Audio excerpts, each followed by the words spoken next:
Shalom, Ping An. Apa kabar semua?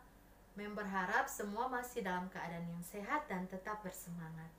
Nah, hari ini kita akan membahas materi tentang Allah setia memelihara manusia ciptaannya.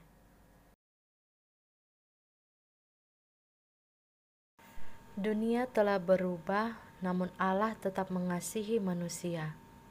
Allah tetap memelihara alam dan isinya dengan seimbang, sehingga dunia ini tidak sampai rusak dan hancur. Allah terus mencipta kehidupan dan memelihara segala makhluk dan tumbuhan agar tetap hidup dan memancarkan keindahan karyanya. Setelah Allah menciptakan alam semesta ini, Alkitab menyatakan bahwa segala sesuatunya sungguh amat baik. Namun selanjutnya timbul pertanyaan, apakah Allah tetap menjaga dan memelihara alam yang telah diciptakannya? Beberapa abad yang lalu, ada sebuah paham yang disebut deisme, yang menyatakan bahwa setelah Allah menciptakan dunia ini, Ia tidak lagi terlibat di dalamnya. Allah meninggalkan dan tidak mempedulikan ciptaannya lagi. Namun, kita umat Kristiani menolak paham deisme ini, karena secara umum kita bisa merasakan pemeliharaan Allah seperti adanya siang dan malam, pergantian musim, ekosistem, serta benda-benda langit yang terus bergerak pada lintasannya dan tidak pernah lambat atau berhenti atau bertabrakan satu dengan yang lainnya.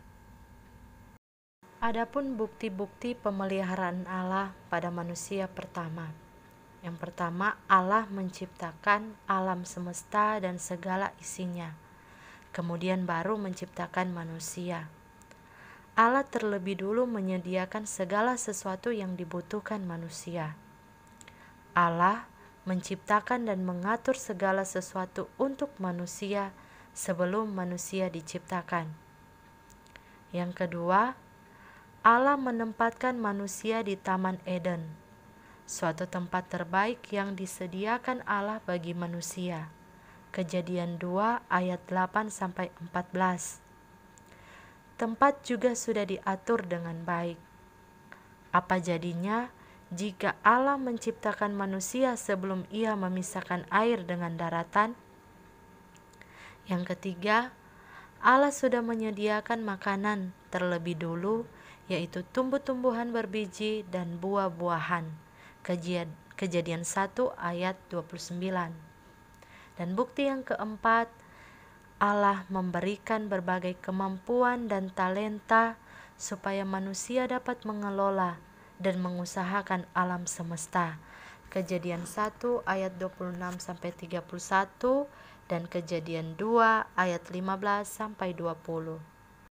Selain bukti-bukti pemeliharaan Allah pada manusia pertama, adapun bukti pemeliharaan Allah atas manusia pada masa sekarang, di mana Allah tetap menyediakan segala kebutuhan manusia untuk hidup dan mengembangkan dirinya.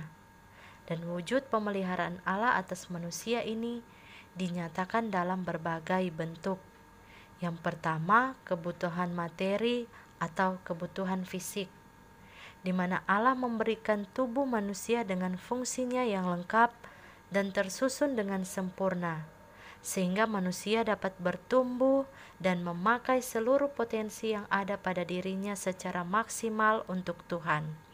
Roma 12 ayat 1. Dan yang kedua, di mana Allah memberikan tanah yang subur, iklim, udara yang segar di alam semesta ini, agar manusia dapat mengelola, menikmatinya dan hidup sehat. 2 Petrus 3 ayat 7. Dan kebutuhan materi yang ketiga adalah Allah memberi kehidupan bagi hewan ternak untuk berkembang biak. Hewan ini menjadi makanan manusia dan dibudidayakan untuk kesejahteraan manusia. Mazmur 104 ayat 14. Dan kebutuhan yang keempat, di mana Allah menyediakan kebutuhan sandang pangan bagi orang yang hidup takut akan Tuhan dan rajin bekerja. 2 Tesalonika 3 ayat 10b, dan 2 Timotius 2 ayat 6.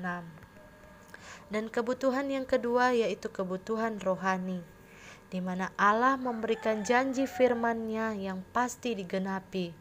Bilangan 6 ayat 24-26 dan 2 Petrus 3 ayat 9. Ada juga Allah menyertai dan menjaga orang yang percaya. Yeremia 1 ayat 8 dan Yohanes 10 ayat 28. Dan bukti yang ketiga adalah kebutuhan sosial, di mana Allah memberikan Hawa bagi Adam sebagai penolong. Demikianlah manusia menemukan pasangannya dan membangun satu keluarga. Kejadian 2 ayat 23-24 dan Efesus 5 ayat 28-31. Kebutuhan sosial yang kedua adalah Allah memberikan sahabat menjadi rekan kerja yang mendukung. Amsal 17 ayat 17. Dan kebutuhan sosial yang ketiga adalah Allah memberikan setiap orang karunia yang berbeda-beda untuk saling bekerja sama dan melengkapi pekerjaannya. 1 Korintus 12 ayat 4-5 dan Roma 12 ayat 4-8. Dan kebutuhan yang keempat yaitu kebutuhan mengembangkan diri, di mana Allah memberikan kemampuan dan talenta untuk melakukan perkara-perkara kecil dan besar. Matius 25 ayat 21. Dan juga Allah memberikan hikmat dan kuasa untuk melakukan pekerjaan Allah. Yohanes 14 ayat 12. Allah bekerja secara teratur. Penciptaannya pun berlangsung secara teratur. Dan penciptaan 3 hari pertama berkaitan dengan 3 hari berikutnya.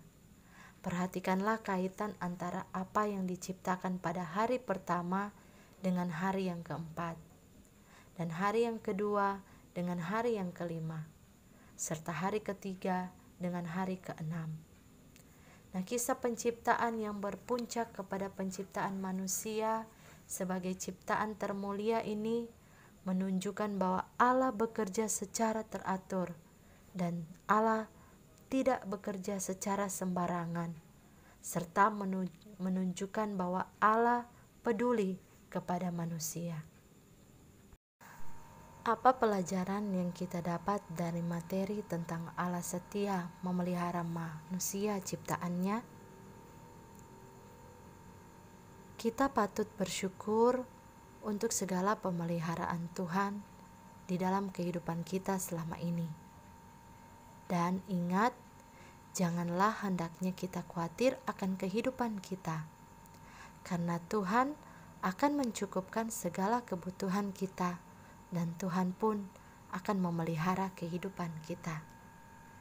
Tuhan Yesus memberkati kita semua.